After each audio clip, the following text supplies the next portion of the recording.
Dans cette vidéo, nous allons parler des équations du type cosinus x égale cosinus a et sinus x égale sinus a. Alors, encore une fois, je suis incapable de vous dire si ces équations sont encore ou non au programme de première. Il semblerait qu'elles aient disparu, mais je préfère en faire une vidéo, puisque de toute façon la notion n'est pas non plus très compliquée. Donc l'équation cosinus x égale cosinus voilà, les solutions de l'équation cosinus x égale cosinus a dans grand R, je vous dis qu'elles sont x égale a plus 2kπ, c'est-à-dire a plus autant de tours que vous voulez, et x égale moins a plus autant de tours que vous voulez. Et les solutions de l'équation sinus x égale sinus a sont x égale a plus 2kπ, donc plus autant de tours que vous voulez, et x égale pi moins a plus 2kπ, donc plus autant de tours que vous voulez. Alors, comme à chaque fois, on va essayer d'illustrer ça. Donc, je vais placer ici un angle A, donc un angle A quelconque. Hop. A. Ben, on vous dit cosinus x égale cosinus A. Ben, si et seulement si, regardez bien, vous avez ça. Donc, je vais mettre moins. Et donc, vous avez bien là. Vous avez bien moins A si je vais dans ce sens-là.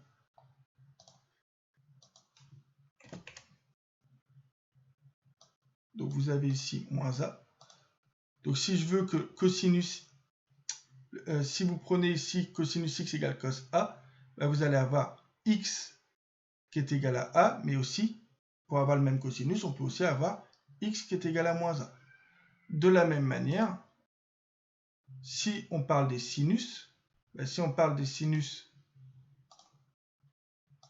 on va faire ça. Mais du coup, ici, vous avez quoi comme angle? Vous avez pi moins A.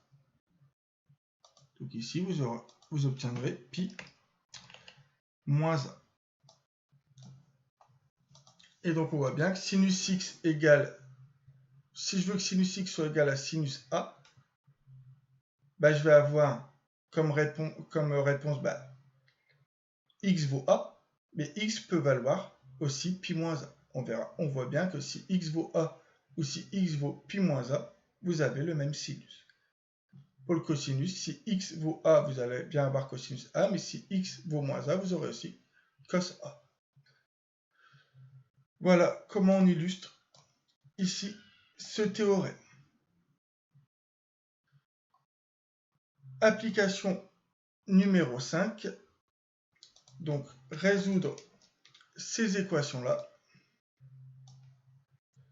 Donc,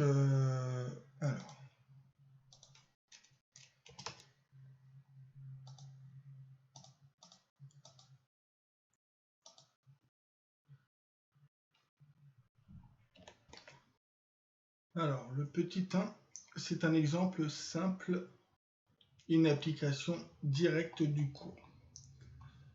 Donc, on veut résoudre dans grand R. Donc, on va dire soit K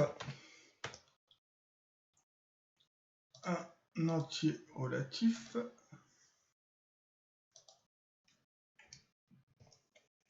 alors les solutions dans grand R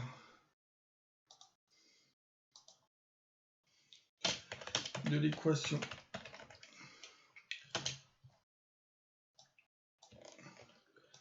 voilà sont donc vont être pi sur 6 auquel on ajoute 2kπ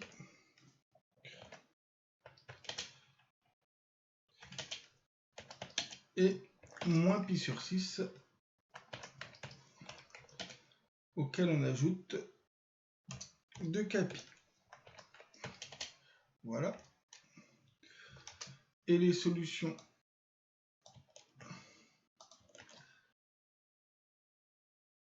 dans R de sinus x égale sinus pi sur 6, on va avoir pi sur 6 plus 2k pi, et on va calculer pi moins pi sur 6. Donc, pi moins pi sur 6 plus 2k pi. C'est-à-dire 6 pi sur 6 moins pi sur 6, ça fait 5 pi sur 6. Plus 2k pi. Voilà. Alors, si on veut ici, on met S égale. Donc, on va mettre ça.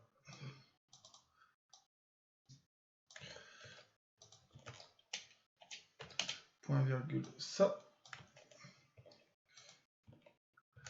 On va mettre une barre comme ça. Alors, ça veut dire tel que K appartient à Z. Donc voilà. De la même manière, ici on va avoir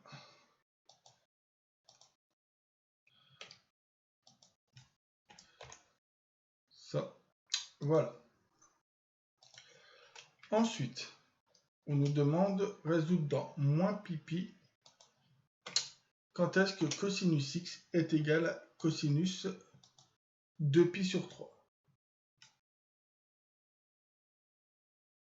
Du coup, soit vous faites à la main, donc comme on a raisonné tout à l'heure, et on se place dans moins pi pi, soit vous dites, vous placez ici 2pi sur 3, donc vous avez pi sur 3 ici, 2pi sur 3 ici. On veut être dans l'intervalle moins pi, enfin, dans l'intervalle moins pi pi. Donc, ici, vous avez l'intervalle 0 pi, et ici, moins pi 0. Donc, quelles sont les solutions de cosinus x égale cosinus 2pi sur 3? Donc, 2pi sur 3 ici. Vous allez avoir, du coup, 2pi sur 3, qui appartient bien à l'intervalle moins pi pi, et ici, moins 2pi sur 3. Donc, on peut le faire aussi graphiquement. Sinon, un conseil que je vous donne, placez-vous d'abord dans grand R. Vous allez faire les solutions, donc soit K, un entier relatif, vous allez dire les solutions. Donc les solutions dans grand R de cosinus 2pi sur 3.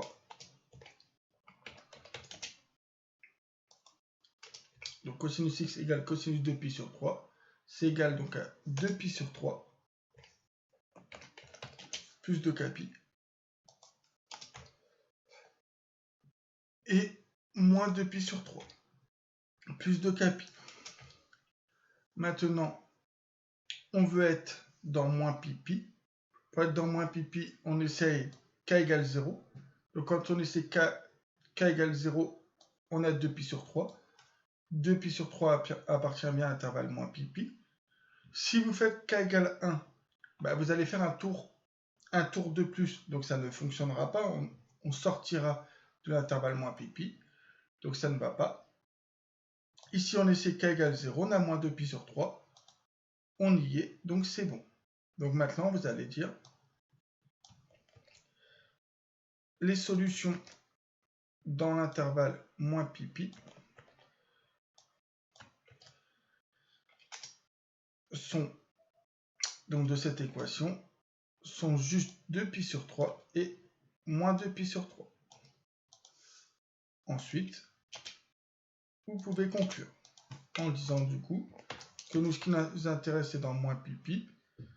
Les solutions sont moins 2pi sur 3, 2pi sur 3. Donc vous pouvez essayer de faire k égale 1, k moins 1. Vous verrez de toute façon que le fait de faire un tour de plus nous sort forcément de l'intervalle que l'on veut. Ensuite, on nous demande de résoudre encore dans moins pi pi cosinus x égale racine de 2 sur 2. Donc, toujours pareil, vous pouvez faire graphiquement. Racine de 2 sur 2, vous allez être ici. Donc, vous allez être ici. Donc, vous allez avoir racine de 2 sur 2 ici.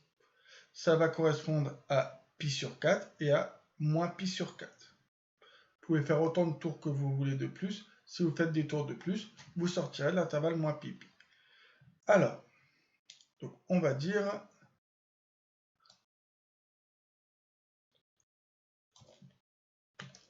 On peut se placer dans R en premier.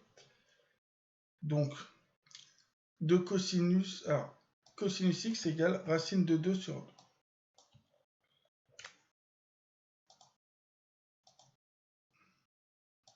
Vous pouvez dire les solutions dans R de l'équation cosinus x égale cosinus racine de 2 sur 2 sont les solutions, donc toujours dans R,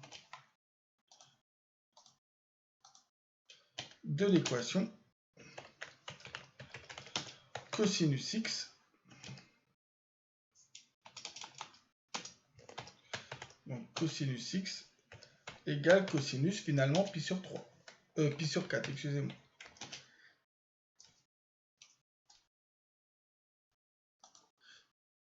Et du coup,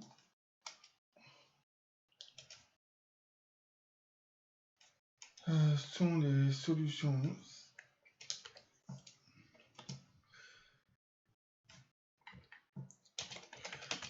On a alors, donc j'ai dit pi sur 4 plus 2 capi et moins pi sur 4 plus 2 capi. Sauf que nous, on va vouloir se placer dans moins pi pi. Et vous allez dire dans... Donc on va faire un raccourci, hein, dans moins pi pi. On va directement donner le S égale. On a S égale. Donc d'abord moins pi sur 4. D'abord moins pi sur 4. Puis pi sur 4. Rajoutez autant de fois de capi, vous sortirez de l'intervalle voulu. Et pour terminer, un petit peu plus compliqué,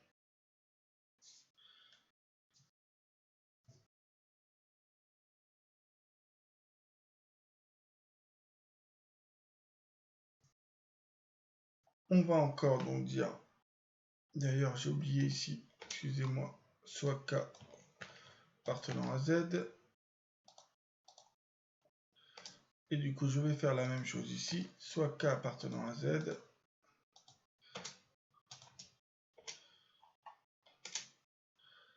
On raisonne d'abord dans grand R. Donc, alors, les solutions. Donc, les solutions dans grand R de l'équation, ça, sont... Alors, je vais aller à la ligne. Vous allez avoir l'intérieur ici, parce qu'en fait, on travaille toujours avec l'intérieur. Donc, l'intérieur égale l'autre intérieur.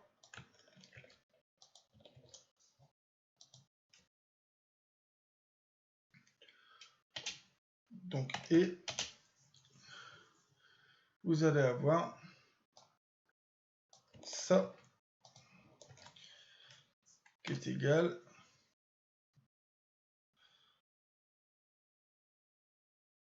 à pi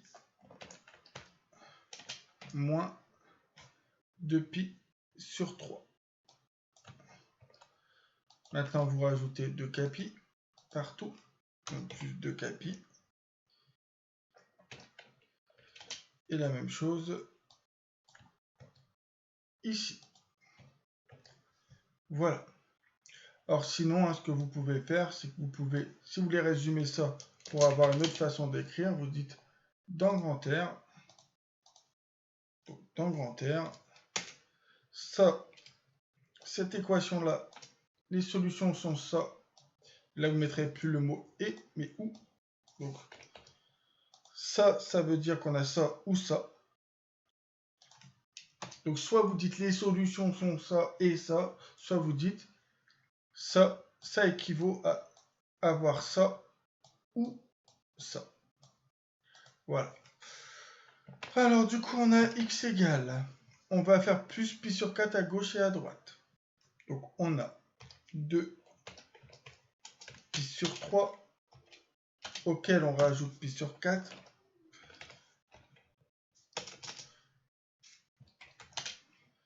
Auquel on n'oublie pas de rajouter 2 capi. Ou ça, on rajoute à gauche et à droite pi sur 4.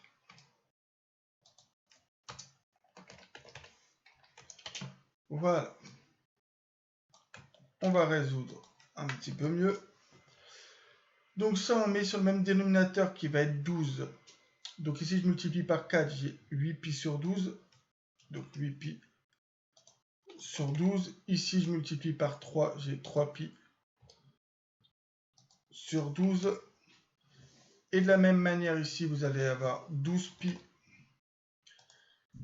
sur 12. Ici, vous multipliez par 4, vous allez avoir 8 pi sur 12. Là, vous multipliez par 3, 3 pi sur 12.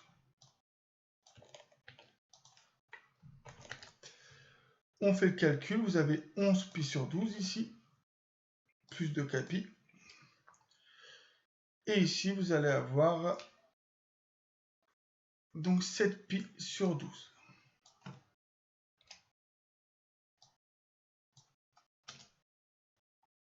Voilà. Maintenant, vous multipliez par, enfin, vous remplacez k par 0, 11 pi sur 12. Si vous lui rajoutez un tour, vous dépassez de l'intervalle moins pi pi. Et de la même manière, ici, vous remplacez k par 0, 7 pi sur 12, on est dans le bon intervalle, rajoutez un tour ou enlevez un tour, vous dépassez. Donc, une fois que vous avez fait ça, vous dites dans moins pi pi. Donc, dans moins pi pi. Et là, vous pouvez directement écrire, vous prenez ça. Donc, k égale 0, k égale 0. Et donc, on peut enfin conclure que les solutions sont 7 pi sur 12. Donc, 7 pi sur 12. 11 pi sur 12.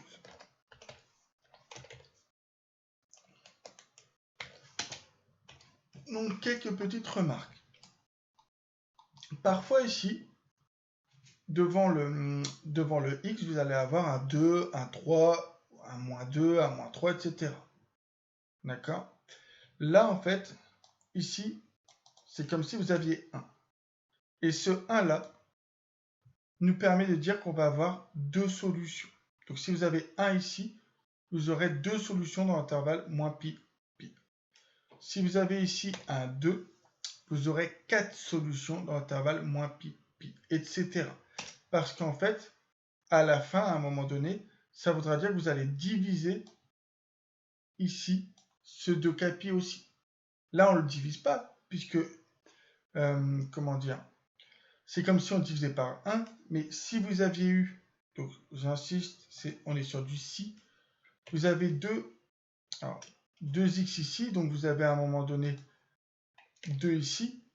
Si vous divisez par 2, il faut diviser là, là, et aussi ici. Donc voilà, donc ça permet d'avoir plus de solutions dans l'intervalle moins pi, pi. Donc ne pensez pas qu'on a toujours seulement que deux solutions. Ça dépend de comment est écrite cette équation. Maintenant, je ne veux pas aller plus loin puisque, comme je vous ai dit, c'est déjà limite hors programme. Donc si vous savez déjà faire ces 4 cas-là, on sera content. On va conclure cette vidéo sur une application qui va être très importante, surtout l'an prochain, quand vous devrez faire le chapitre sur les nombres complexes. Ou pour les élèves de première STI 2D qui en ont besoin dès l'année de première. Donc on veut résoudre dans moins pi. Pi, c'est système. Donc cosinus θ égale racine de 3 sur 2, sinus θ égale 1,5. C'est-à-dire, quelle est la valeur de θ pour laquelle on est à la fois cosinus qui est égal à racine de 3 sur 2 et sinus qui est égal à 1,5.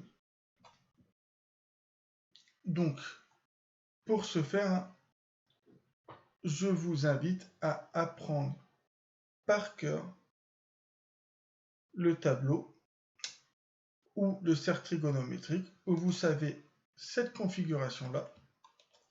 Donc la configuration qui est vraiment très importante.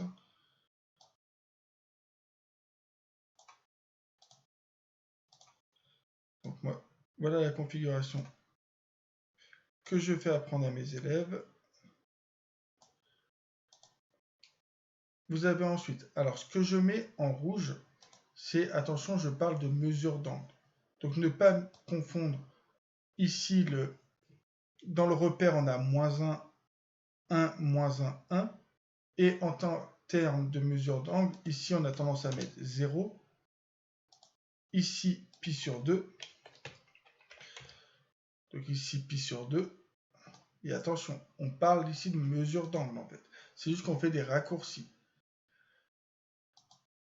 Ici, vous avez pi sur 3. Ici, pi sur 4. Et ici, pi sur 6. Mais du coup, bien apprendre qu'ici, je vais changer de couleur volontairement. Ici, vous avez 1,5. Et ici, vous avez 1,5. Voilà. Ensuite, là, vous allez avoir racine de 2 sur 2, racine de 2 sur 2, racine de 3 sur 2, racine de 3 sur 2. Donc, une fois qu'on connaît ça, on va regarder. Sinus doit être égal à 1,5. Donc, sinus est égal à 1,5. Donc, c'est égal à soit pi sur 6, soit ici 5 pi sur 6. Sauf que ici, on nous dit que en plus, le cosinus doit être positif. Donc, ça ne peut être que pi sur 6. Donc, il n'y a que pi sur 6 qui a un sinus qui vaut 1,5 avec un cosinus positif. Donc, vous écrivez ici. Donc, alors, on va mettre θ. Donc,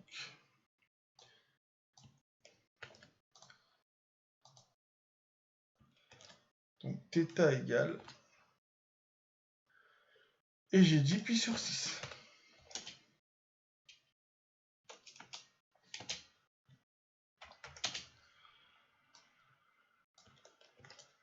Donc voilà. La solution qu'on peut mettre ici. Alors, qu'est-ce qu'il se passe ?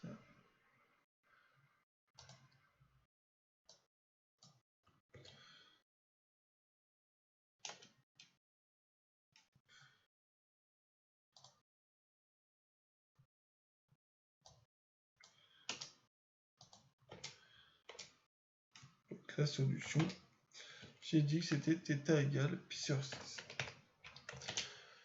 Voilà. Ensuite, vous allez avoir ici, cette fois, sinus qui vaut moins 1,5. Donc ici, mais encore avec un cosinus positif. Donc vous allez avoir finalement, ici si j'ai pi sur 6, ici j'ai moins pi sur 6. Donc vous allez avoir, pour ici, moins pi sur 6. De la même manière ici, vous voulez avoir sinus qui vaut 1,5, mais cette fois, le cosinus qui vaut moins racine de 3 sur 2, c'est-à-dire négatif. Donc je l'ai dit tout à l'heure, c'était 5 pi sur 6. Donc vous avez ici 5 pi sur 6. Etc. Donc ensuite, quand on est tout négatif, vous avez moins 5 pi sur 6. Donc moins 1 demi ici et ici, vous êtes à moins 5pi sur 6. Je vous rappelle, on veut les solutions dans l'intervalle moins pi, pi. Donc je lis ici pour les positifs et ici pour les négatifs. Donc ici, moins 5pi sur 6. Ensuite, quand est-ce qu'on a racine de 2 sur 2, racine de 2 sur 2? Bah ça, c'est quand on a pi sur 4. Ensuite, racine de 2 sur 2 dans les positifs pour le cosinus, mais le sinus négatif. Donc on est à moins pi sur 4. Donc ce n'est que de la lecture de cercle trigonométrique. Ensuite, le sinus sera positif, mais le cosinus... Alors j'ai dit quoi? Sinus positif, mais cosinus négatif, donc on est dans ce coin-là. Donc là j'ai pi sur 4, 2pi sur 4, 3pi sur 4. Donc je vais avoir 3pi sur 4.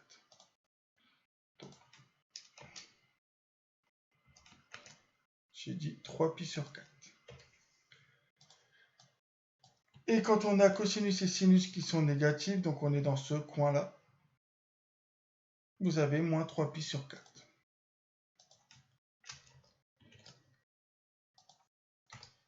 Donc de toute façon, qu'on comprenne bien, dans ce premier quart de cercle, on a cosinus et sinus qui sont positifs.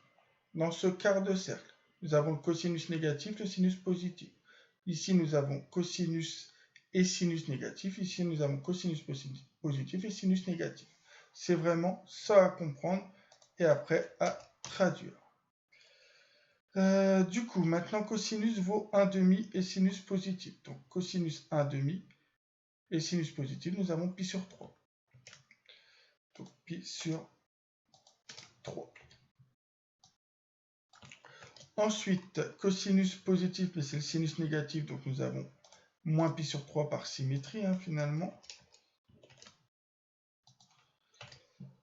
Ensuite, nous avons cette fois moins 1 demi, donc moins 1 demi, mais un cosinus positif. Donc on est ici, donc on l'a une fois, 2 pi sur 3.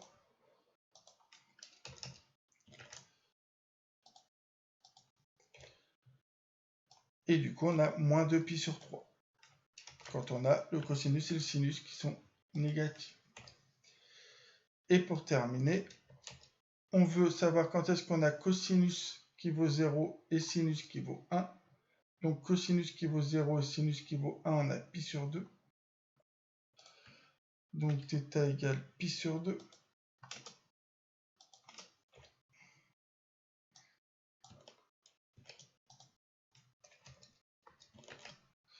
Voilà, maintenant cosinus vaut 0. Donc cosinus vaut 0, mais le sinus vaut moins 1. Donc on a moins pi sur 2.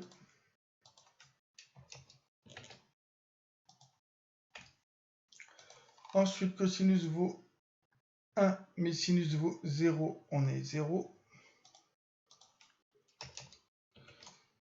Donc 0. Et ensuite, cosinus vaut moins 1, mais sinus 0. Attention, on prend pi. On ne prend pas moins pi, puisque moins pi, il est excluant. Donc nous avons θ qui vaut pi. Et c'est ainsi que se termine cette vidéo sur les équations du type cosinus x égale cosinus A et sinus x égale sinus A, ce qui nous permet aussi de résoudre de tels systèmes. Voilà.